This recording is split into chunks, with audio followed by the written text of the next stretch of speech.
দেশ জুড়ে আয়নাঘরের বিভিন্ন ভার্সন রয়েছে। প্রধান উপদেষ্টা ডক্টর মোহাম্মদ ইউনূস। গত সরকার এই আইএমএ জাহেলিয়াতকে প্রতিষ্ঠিত করে গেছে সর্বক্ষেত্রে। শুধু ঢাকাতে নয়, আয়নাঘরের মতো টর্চার সেলের বিভিন্ন ভার্সন দেশ জুড়ে রয়েছে বলে জানিয়েছেন প্রধান উপদেষ্টা ডক্টর মোহাম্মদ ইউনূস।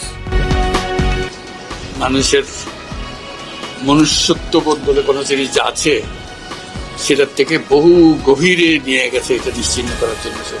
মনুষ্যত্ববোধ যেন কারণ না থাকে, নৃশংস অবস্থা। প্রতিটি জিনিস যে হয়েছে এখানে যতটাই শুনি অবিশ্বাস্য মনে হয়। এটা কি আমাদেরই জগৎ, এটা কি আমাদেরই সমাজ, আমরা এটা করলাম। আইএমএ জাহেলিয়াত বলে একটা কথা আছে। এই গত সরকার এই আইএমএ জাহেলিয়াতকে প্রতিষ্ঠিত করে গেছে সর্বক্ষেত্রে। এটা তার একটা নমুনা। বলছিল যে খুপড়ির মধ্যে তাকে রাখা হয়েছে, গ্রামে তো মুরগির খাঁচা এর চাইতে বড় হয়। এরকম অবস্থা, মুরগিও নড়াচড়ার যেরকম জায়গা পায় না, ওরও নড়াচড়ার কোনো জায়গা নেই। ওকে ব্যবস্থা রাখা হয়েছে, মাসের পর মাস, বছরের পর বছর তাকে ব্যবস্থা রাখা হয়েছে। এটা মানুষের সামনে এখন বিচার রইল, কিভাবে আমরা আবার নতুন করে সমাজ করতে পারি, যাতে করে আমরা এই যে এটা আমাদের সবারই অপরাধ, যেটা হতে দিয়েছি আমরা দেশে। আজকে আমরা মুক্ত হলাম, সে মুক্ত বাংলাদেশে আমরা যেন নতুন করে আবার সমাজ করতে পারি। এটার থেকে একেবারে অতি দূরে যেন আমরা চলে যেতে পারি। এটার নমুনা, এটার সাক্ষী, এটার যে ডকুমেন্টেশন গুম কমিশনের রিপোর্টের মধ্যে থাকবে এবং এটা অবশ্য পাঠ্য হিসেবে সবাইকে পড়তে হবে এবং তাদের যারা করেছে তাদের বিচার করতে হবে। তা না হলে আমরা নিষ্কৃতি পাবো না এখান থেকে। এই যে কাজগুলো করে গেল তারা, তা না হলে আমরা আবার মুক্তভাবে বলবো কি করে যে আমরা এই দেশের মানুষ। কিন্তু সব এভিডেন্স যা যা আমরা দেখলাম, এভিডেন্স গুলো সিলগালা করে রাখা হবে, যাতে করে কেউ বিনষ্ট করতে না পারে। যখন বিচারের কাছে এটা প্রমাণ হিসেবে ব্যবহার করতে পারে। বুধবার 12 ফেব্রুয়ারি দুপুরে রাজধানীর আগারগাঁও, কচুক্ষেত ও উত্তরা এলাকায় 3টি স্থান পরিদর্শন করেন সরকার প্রধান। সেই নির্যাতন থেকে বেঁচে ফিরে আসা কয়েকজন ভুক্তভোগী আর সাংবাদিকরা এ সময় তার সঙ্গে ছিলেন।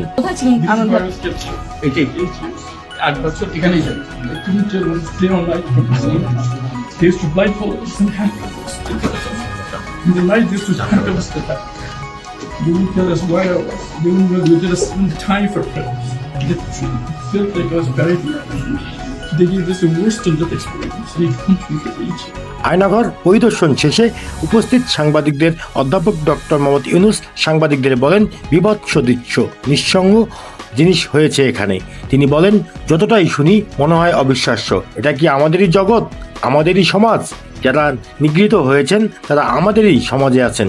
তাদের মুখ থেকে শুনলাম কি হয়েছে, কোনো ব্যাখ্যা নেই। তিনি বলেন, ভুক্তভোগী ব্যক্তিদের বিনা কারণে, বিনা দোষে উঠিয়ে আনা হতো, সন্ত্রাসী বা জঙ্গি বলে এখানে ঢুকিয়ে রাখা হতো।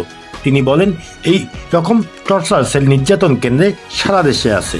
ধারণা ছিল এখানে কয়েকটা আছে, এখন শুনছি বিভিন্ন ভার্সনে সংরক্ষণে দেশ জুড়ে আছে।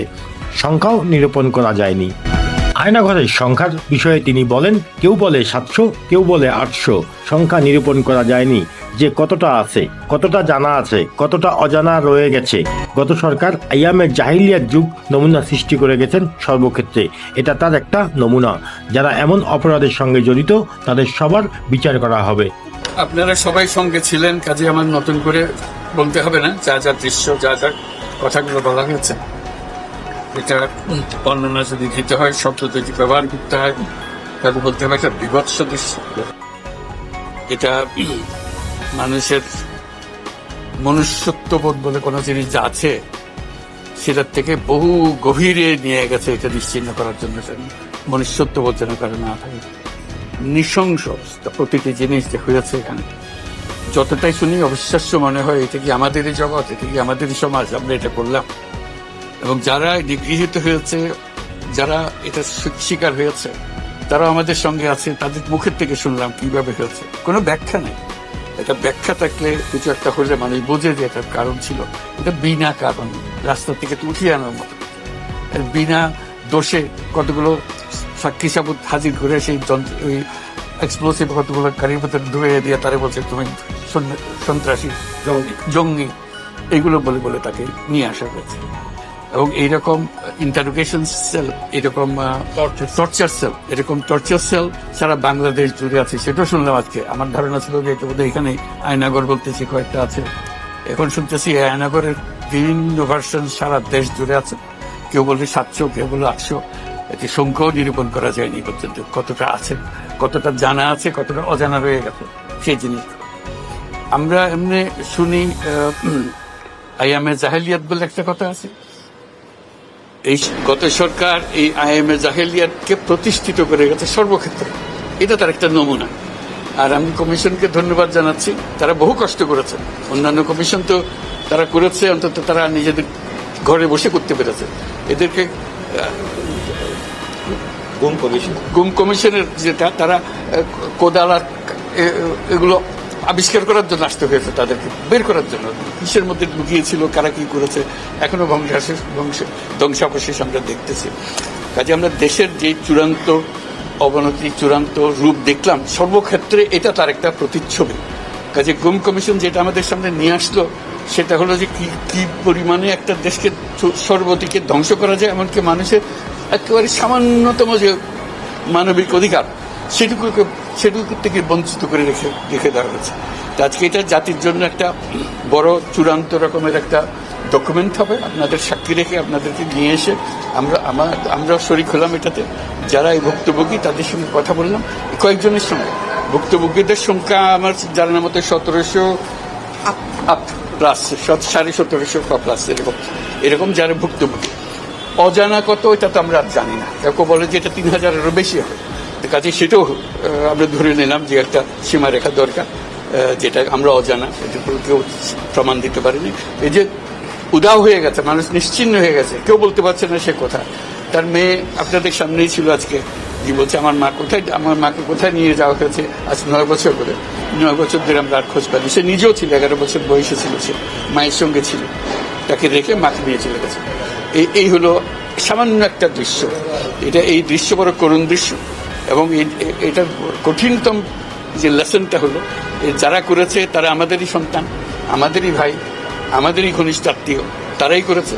এবং আমরা এই সমাজকে যদি এর থেকে বের করে না আনতে পারি, তাহলে এই সমাজ তো টিকে থাকবে না। যে এইভাবে যদি আমাদের হয়, আমাদের সন্তানরা যদি এগুলো করে এবং তারা যদি এইরকম কাজ করতে পারে, যে মানুষের পক্ষে যেটা সম্ভব। একজন বলছিল ওই যে খুপড়ির মধ্যে তাকে রাখা হয়েছে, গ্রামে তো মুরগির খাঁচা এর চাইতে বড় হয়, এরকম অবস্থা। মুরগিও নড়াচড়ার যেরকম জায়গা পায় না, ওরও নড়াচড়ার কোনো জায়গা নেই।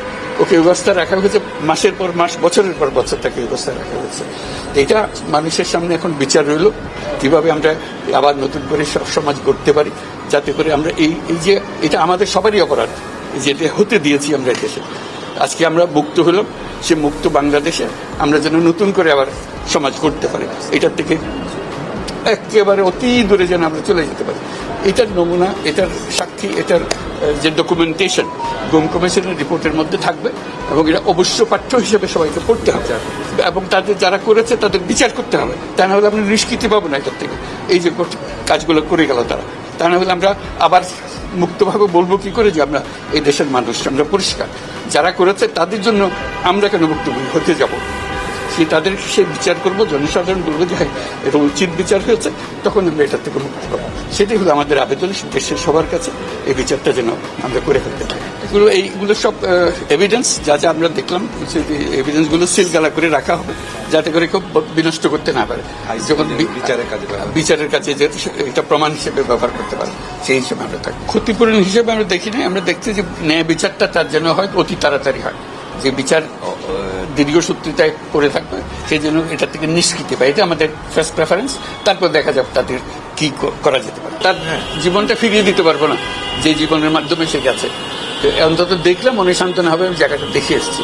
ওই মেয়েটা, যে বাচ্চা মেয়ে, যে বলতেছেন আমার মাকে আর দেখতে পেলাম না, কোথায় চলে গেল, আজ পর্যন্ত কেউ খবর দিতে পারলো না সে বেঁচে আছে না মরে গেছে। মরে গেলে কোথায়? আওয়ামী লীগ সরকারের শাসন আমলে বিরোধী মতের বহু মানুষকে বিচার বহির্ভূতভাবে আটক করে অজ্ঞাত স্থানে নির্যাতনের অভিযোগ উঠেছিল। এসব অজ্ঞাত বন্দিশালার প্রকৃতি নাম দেওয়া হয় আয়নাঘর। বিভিন্ন বাহিনীর তৈরি আয়নাঘরের খোঁজ পাওয়ার কথা জানায় অন্তর্বর্তী সরকারের গঠিত গুম ও তদন্ত কমিশন। এই কমিশনের আহ্বানে বুধবার এসব স্থাপনা পরিদর্শন করেন প্রধান উপদেষ্টা ডক্টর মোহাম্মদ ইউনূস। ডিজিএফআই-এর আয়নাঘর চিনতে পারার কথা জানিয়েছেন জুলাই আন্দোলনের 2 জনপ্রিয় মুখ নাহিদ ইসলাম ও আসিফ মাহমুদ সজীব ভুইয়া। আয়নাঘর পরিদর্শনের পর তথ্য উপদেষ্টা নাহিদ ইসলাম জানান, তিনি বলেন তাকে যে কক্ষে আটকে রাখা হয়েছিল সেই কক্ষের একপাশে টয়লেট হিসাবে একটি বেসিনের মতো ছিল। 5ই আগস্টের পর সেই সেলগুলোর মাঝের দেয়াল ভেঙে ফেলা হয়, দেয়ালের রং করা হয়। আর আসিফ ভুইয়া জানান, তাকে যে কক্ষে আটকে রাখা হয়েছিল সেই কক্ষের দেয়ালের উপরে অংশের খোপগুলোতে অ্যাডজাস্ট ফ্যান ছিল, এখন নেই। আয়নাঘর পরিদর্শন শেষে প্রধান উপদেষ্টা ডক্টর মোহাম্মদ ইউনূস বলেন, আইয়ামে জাহিলিয়াত প্রতিষ্ঠা করে গেছে আওয়ামী লীগ সরকার। যারা এমন অপরাধের সঙ্গে জড়িত তাদের সবার বিচার করা হবে। News desk, local news, Mahi Jewel.